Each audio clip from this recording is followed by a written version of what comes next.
Hey, what's up? It's Captain Joe here at St. Pete Fishing Outfitters. Thanks for coming by. I got a spring fishing report for you. We're going to go back to the month of February 1st and then bring you up to date now. Today is March 21st. So back in February, it got really warm. We came out of the coldest part of the winter. We had some really cold temperatures come through. Some big northern blasts came down, but then very rapidly it warmed up. We had water temperatures in the mid 70s and air temperatures in the 80s. The fishing fired off. I was catching big speckled trout, lots of snook, redfish were around, mangrove snapper were biting. The kingfish actually showed up in late February. So there was a lot going on in that time. Then around early March, another cold blast came down.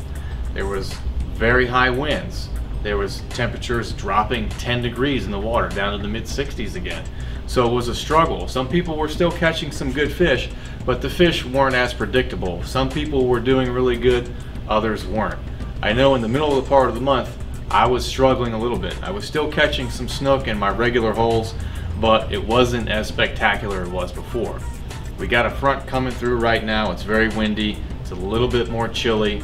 Well, I predict after this one's done, we're gonna be full swing into spring fishing. But let's step on back here in the shop and I'll show you a few things that I'm using right now.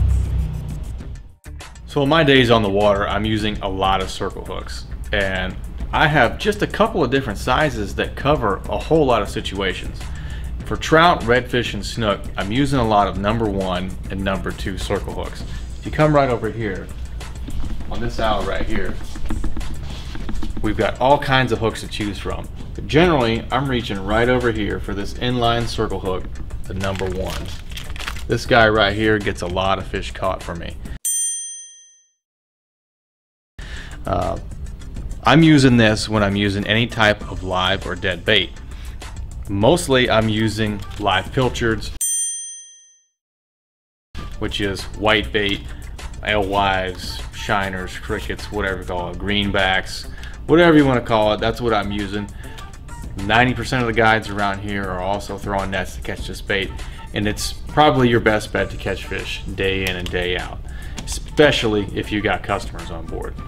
But this package of hooks right here gets everything in the boat, from little bitty snapper all the way to sheepshead, hogfish, to your reds, trout, snook. Heck, you could even probably catch cobia on it. Anyway, this is what I spend a lot of money on for hooking into fish. So another thing to take advantage of right now is sheepshead. There's a lot of them still around. Some of them are congregated, they're breeding. I'm catching females with eggs in them. Definitely want to get in on the sheepshead bite. And all you need is fresh frozen or live shrimp. Some people use fiddler crabs, mangrove crabs. You can catch them on sand fleas.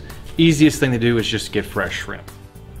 So while I'm catching those sheepshead on the bottom, specifically out on the edges of the channel in Tampa Bay, I'm catching a lot of mangrove snapper, and I'm catching them on those knocker rigs. So I reach for a 1 ounce or 1.5 ounce weight, and typically that will keep you on the bottom relatively good in an average current. Now if it starts cranking, I'm gonna go up to a 2 ounce weight or even a 3 if I have to. But I like to keep it as light as I can, as subtle as I can, and if I can get away with it, I'll even jump down to a 1/2 ounce weight. It all depends on the conditions. Be prepared for the occasional hogfish to show up right now. They come in close inshore to the mouth of the bay and even up the channel, and you'll catch a few of them while you're catching those sheepshead and snapper.